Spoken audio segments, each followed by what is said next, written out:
एक बार फिर स्वागत है SPN9 के इस खास कार्यक्रम में और मैं हूं आपके साथ फरहान।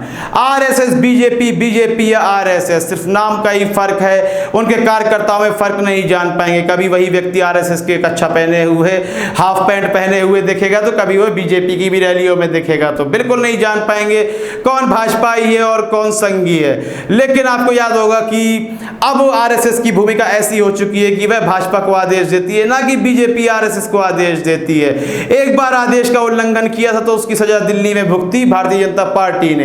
हर्षवर्धन सबसे ज्यादा सीटें लाते हैं, लेकिन जब दोबारा चुनाव होते हैं तो वह किरण बेदी को मुख्यमंत्री पद का दावेदार बना देते हैं। आरएसएस की मंजूरी नहीं थी, बीजेपी नहीं मानती है। जब नहीं मानती है तो बस 3 सीटें ही पा पाती है। और देखिए कितना बड़ा फर्क पड़ा है, कितना असर पड़ा है कि अरविंद केजरीवाल दोबारा भी संपूर्ण बहुमत से अपनी सरकार बना लेते हैं। ये आरएसएस से पंगा लेने का अंजाम था। लेकिन आरएसएस का जो मजदूर संगठन है बीएमएस, अब वह भारतीय जनता पार्टी की आलोचना करता हुआ नजर आ रहा है। कोरोना जैसी महामारी का जो बुरा वक्त चल रहा है तो यह बुरा वक्त सारे देश के लिए नहीं है। कुछ लोगों के लिए तो यह है कि हम संक्रमित ना हो जाएं, लेकिन काफी लोगों के लिए अपनी जीवन जो धारा है, जीवन रेखा है, वह चलाने की जद्दोजहद करनी पड़ रही है। वहीं मजदूरों के अधिकारों का हनन भी किया जा रहा है। मजदूरों को इसलिए नहीं जाने दिया जा रहा है कि जो कंस्ट्रक्शन का काम शुरू होगा तो दोबारा मजदूर कैसे मिलेंगे, क्योंकि वह तो आने में समय लगा देंगे।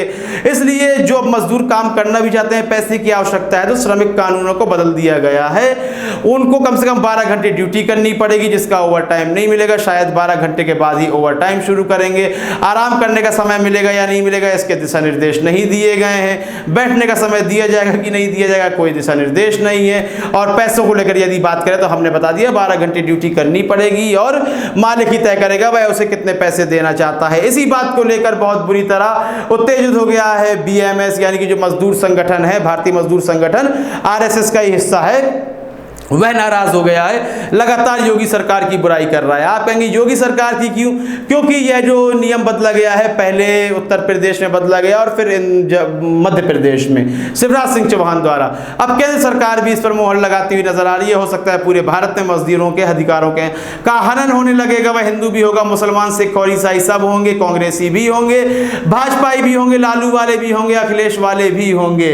लेकिन सबके जो असर पड़ेगा, जो एक कॉमन चीज होगी इन सब बातों के अलग होते हुए, तो वह पड़ेगा जेब पे असर और पैसों पे असर और उनके परिवारों पे पड़ेगा यह असर। इसलिए बीएमएस बीजेपी के खिलाफ होता जा रहा है। खिलाफ का मतलब यह नहीं है, आप ये मत सोचिएगा कि जब चुनाव होंगे तो उसका वोट कटवाएगा, बिल्कुल नहीं। वह उसकी आलोचना कर रहा है और कहा है कि 20 मई से एक देशव्यापी प्रदर्शन किया जाएगा।